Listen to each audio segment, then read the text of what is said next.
자, 암호화폐 시장 한번 분석해 보겠습니다. 오랜만에 이분과 함께 하도록 하죠. 한양대학교 글로벌 기업가센터 이장우 교수 모셨습니다. 어서 오세요. 네, 안녕하세요. 네, 안녕하세요.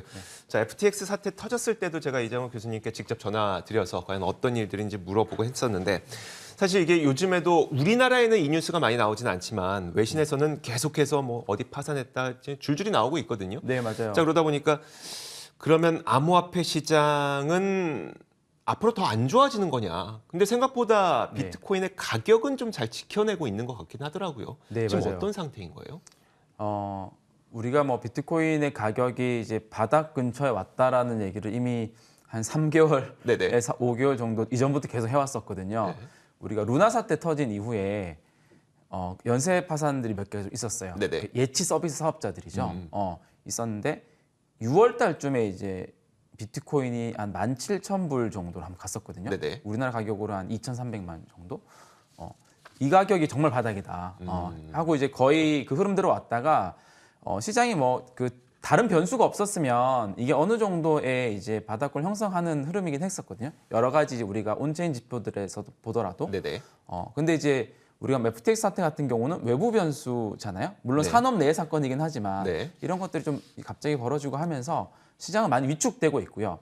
근데 이게 꽤 오래 갈 것 같긴 합니다. 그러니까 시장에 대한 그러니까 산업에 대한 신뢰가 루나 사태 때 한 번 있고 이거 비슷한 때 또 터졌잖아요. 네네.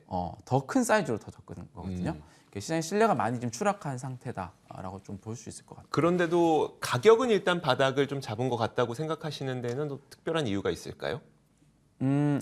그 비트코인이 이제 이게 물론 이제 과거의 지표가 늘 미래의 지표가 될 수는 없긴 하지만 네.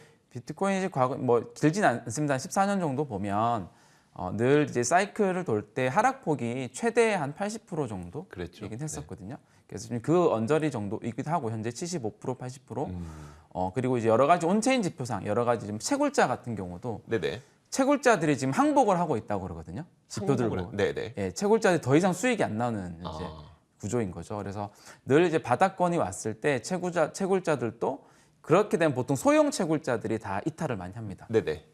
큰 채굴자들은 남아 있고요. 여러 가지 지표들이 지금 뭐 바닥권이긴 한데요. 근데 이제 FTX라는 변수가 시장의 신뢰를 많이 잃어버리게 했기 때문에 이 아마 지금부터 더 큰 하락이 나온다라는 것보다는 제 네네. 생각에는 이런 상황으로 좀 더 길게 갈 가능성이 좀 있을 것 같다고 생각합니다. 여전히 이제 그 암호화폐 시장에 대해서 뭐 FTX 사태 그리고 테라 루나 사태 이런 것들 보시면서 어떤 분은 지금 뭐 하는 뭐 행동이냐라는 말씀을 하시는 분도 여전히 계시기도 하고 네. 반면에 이런 사태를 겪으면서 결국은 이제 그 제도권에서도 그리고 금융권에서도 뭐 그리고 금융 감독 당국에서도 맞아요. 이런 것들을 좀 컨트롤할 수 있는 제도들을 계속 만들어 나가고 있는 거기 때문에 좀 긍정적으로 보시는 분도 있더라고요. 어느 쪽으로 좀 바라보세요? 저는 사실 좀 긍정적으로 보긴 합니다. 네네. 물론 이제 지금 단기적으로는 이런 사태가 터졌고 기존의 전통 투자사들도 이 사건으로 해서 피해도 많이 봤기 때문에 네네. 기관 투자자들의 투자 심리가 굉장히 많이 위축이 됐어요. 이쪽 시장 자체를 보는 것들이 좀 많이 꺼리긴 하거든요. 네. 이게 당분간 좀 이어질 것 같아요. 단기적으로 좀 고통이 좀 있을 것 같고요. 제가 볼 때는.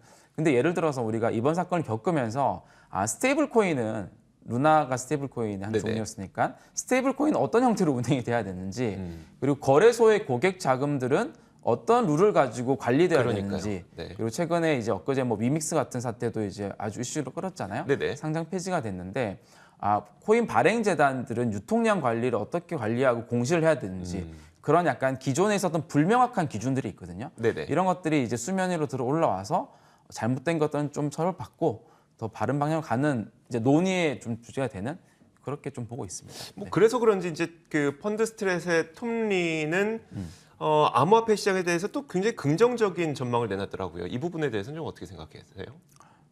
네, 이제 이런 부분들이 결국은 이제 규제가 갖춰져 가는 부분이잖아요. 네네. 결국 이 시장을 우리가 완전히 이제 그 받아들이지 않겠다라는 게 아니면 결국은 제도권 받아서 가야 되는데 네. 받아들이는 과정에서 저는 좀 많이 있는 진통이라고 보거든요. 네. 그래서 물론 이제 우리가 뭐 지난 2017년도 사이클 같은 경우는 이런 주제조차도 필요 없었던 게 그쵸. 그 당시는 이런 우리가 생각하는 괜찮은 기관들이 참여조차도 하고 있지 않았으니까. 근데 이번에 이제 그런 기업들이 많이 참여를 하면서 발생한 문제들에 대해서 많이 뭐 시장이 좀 고쳐 나가는, 학습해 나가는 좀 과정으로 좀 볼 수 있을 것 같습니다. 그 블랙록의 CEO인 레이리 핑크는 결국에 암호화폐는 기술만 남고 거래소는 대부분 사라질 거다. 뭐 이런 예측을 하기도 했다고 해요. 자, 이 부분에 대해서 좀 어떻게 생각하세요? 그러니까 이제 우리가 그 블랙락 CEO 같은 경우는 한 5년 전쯤에 네. 우리가 비트코인 암호화폐에 대해서 물었을 때 거의 자금 세탁의 한 지표다라고 네네. 할 정도로 굉장히 부정적으로 봤던 CEO 중에 한 명이거든요. 네. 근데 이제 블랙락이 이제 지난 이제 8월 달이죠. 기관들을 위한 비트코인 이제 투자 상품들을 출시를 하고 그리고 미국 최대 거래소인 코인베이스하고 제휴를 해가지고 그런 상품들을 막 제공을 하기 시작한 거죠. 그게 이제 결국은 그들의 고객들이 이 상품을 필요하다라고 판단하는 거거든요. 대안자산으로. 네. 그래서 여러 가지 인터뷰를 보더라도 이 시장의 어떤 미래 방향에 대해서는 하나의 대안자산으로 자리 잡을 거다라고 하는 방향을 볼 수 있고요. 그리고 최근에 내놓은 것 중에서도 그 중에서 어떤 분야를 좀 보냐면 이제 STO라고 하는 이제 증권을 토큰화하는 분야예요. 증권을 토큰화하는 분야예요. 그래서 우리가 이제 시장 내에서도 볼 때 다음번 우리가 그 디지털 자산 트렌드가 왔을 때 네. 어떤 쪽으로 갈 거냐라고 봤을 때 STO 증권을 토큰화하는 방향으로 갈 거라고 하거든요. 네. 근데 지금 나온 대부분의 토큰들은 유틸리티 토큰이라고 불러요. 그러니까 증권이 아닌 거죠. 네. 네. 그렇기 때문에 기존의 증권사들이라든지 다룰 수 없었던 분야인데요. 그래서 아마 뭐 거래소가 다 없어진다라고 하는 부분들도 그런 맥락에서 하지 않았나. 그러니까 증권화된 토큰들은 현재 우리가 암호화폐 거래소들은 다룰 수 없거든요. 네네. 네, 증권사들이 다룰 수 있는 것을 얘기하면 증권화된 토큰이 뭐예요? 예를 들어서 많이 주식을 모르겠네요. 토큰화한다든지 네네. 부동산을 토큰화한다든지 네. 어떤 미술품, 실물 자산, 어떤 특정 자산의 권리를 토큰화하는 거죠. 그래서 배당을 받을 수 있는 권리도 있고 소유권을 가질 수도 있고요. 네. 우리가 지금 대부분 알고 있는 비트코인, 이더리움, 대부분 암호화폐들은 우리가 유틸리티 토큰이라고 그래요. 네네. 그러니까 증권성이 없는 거죠, 쉽게 얘기하면. 그러니까 이런 거네요. 지금까지 사실 암호화폐는 뭐 사용처가 없잖아요. 거의 없다고 보는 게 맞잖아요. 원래는 유틸리티라고 하면 사용성이 있어야 돼요. 어떤 네. 서비스를 이용하는데 멤버십의 권한이 있다든지 네. 서비스 이용하는 하나의 토큰으로서 기능이 있어야 되는데 그런 방향으로 가야 되는데 사용성이 없는 토큰들이 많이 출시가 된 거죠. 그렇죠. 그러다 보니까 사실 문제가 좀 터졌던 것도. 맞아요, FTX도 마찬가지로 뭐 거래소 내에서는 좀 사용성이 있었죠. 그걸로 이자를 줬으니까. 네네. 하지만 그 외에는 쓸모가 전혀 없었는데 그걸 갖다가 뭐 딴 데 가서 그걸 갖다 담보대출을 받아서 그 돈을 투자했다가 또 막 이렇게 되고 맞아요. 하다 보니 문제가 생긴 건데 자 그래서 결국은 이런 그 암호화폐들도 증권화 토큰 즉 사용성이 훨씬 더 큰 뭐 그런 쪽으로 가야 된다는 방향이겠네요. 사용성뿐만 아니라 네. 특정 실물 자산에 백킹되어 있다라는 거죠. 실물 자산이 기초 자산이 되어 있다라는 거죠. 이렇게 되면 이런 효과가 발생하겠죠.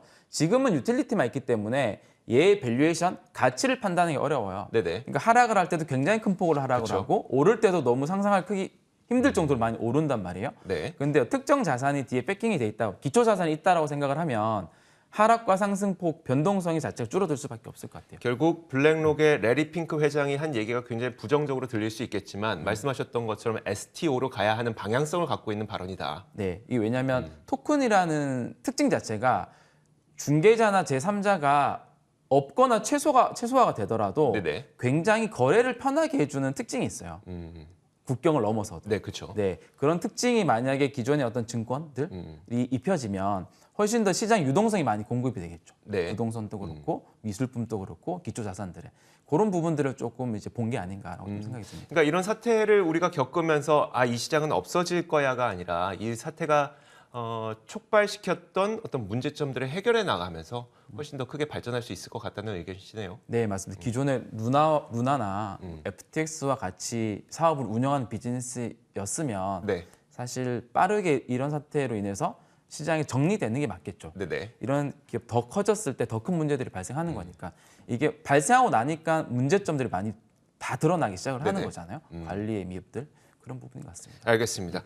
자, 이렇게 저희가 암호화폐 시장 짚어봤습니다. 지금까지 한양대학교 글로벌 기업가센터 이장우 교수와 함께했습니다. 고맙습니다. 네, 감사합니다.